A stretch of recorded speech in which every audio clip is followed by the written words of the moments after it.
आपले विजयदादा देशमुख बोलले, काय बोलले? Not reachable. दादा कॅसेट जुनं झालंय आता ते. वजेवाडीचा तो गारसा बेडूक विसरलाय.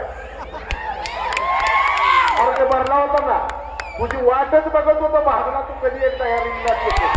2-3 वेळा सस्पेंड झाला तेव्हा भारतनाकडे कसा लोटांनी घालत होता तालुक्यानं बघितलं. आणि मग फक्त हे सांगायचं नाही, सरकार तुमचं आहे, तुम्ही काय केलं सांगायला नसल्यामुळं 2-4 उभं करायची आणि वैयक्तिक पातळीवरची टीका टिप्पणी करायची. त्यात बोलले तर कोण?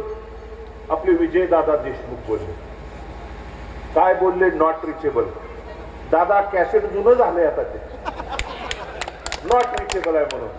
नगरपालिकेचा निकाल लागल्यावर दादानी मला 4 फोन करून सांगितलंय, मी काम केलंय बरं का तुमचं. दादानी जवळजवळ संत पेठेत ह्याला सांगितलं, ह्याच्याकडे जाऊन आलो, ह्याच्याकडे जाऊन आलो. दादाला म्हणलं खरं गेलता का दादा? त्याच दादानी नगरपालिकेचा निकाल लागल्यावर मी काम केलंय म्हणून दादानी मला कशावर सांगितलं? फोनवर. माझ्यावर आरोप काय? Not reachable. ठीक आहे, असू द्या. दुसरा एक त्या ठिकाणी जे हयात नसणाऱ्या व्यक्तींच्या वरती बोलू नये हे संस्कार आपल्याला त्या ठिकाणी वडीलधाऱ्याने दिलेत. पण कदाचित वजेवाडीचा तो गारसा बेडूक विसरलाय. काय बोलला?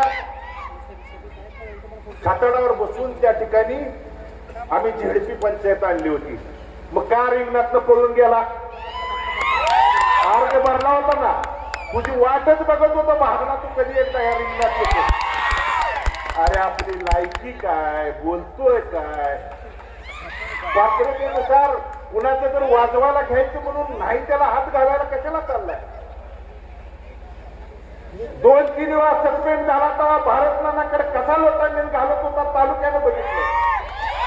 म्हणून पात्रता सोडून जर बोलणारे अवलादी काय ठिकाणी येत असतील बदलून छताडावर बसून, कारण कोण आपण कुणाबद्दल बोलतोय, काय बोलतोय, हयात आहेत का व्यक्ती, हे तर बघितलं पाहिजे.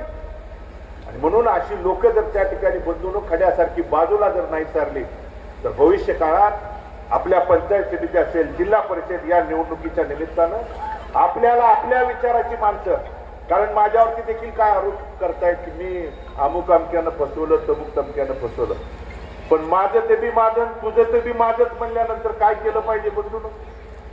आणि म्हणून त्या भूमिकेतनं हे जिल्हा परिषदचे आणि पंचायत समितीचे उमेदवार तुमच्या घरापर्यंत पोहोचणारे, तुमच्या त्या ठिकाणी सेवाभावी वृत्तीनं बजावणारे तुमच्यासाठी या ठिकाणी दिलेले आहेत.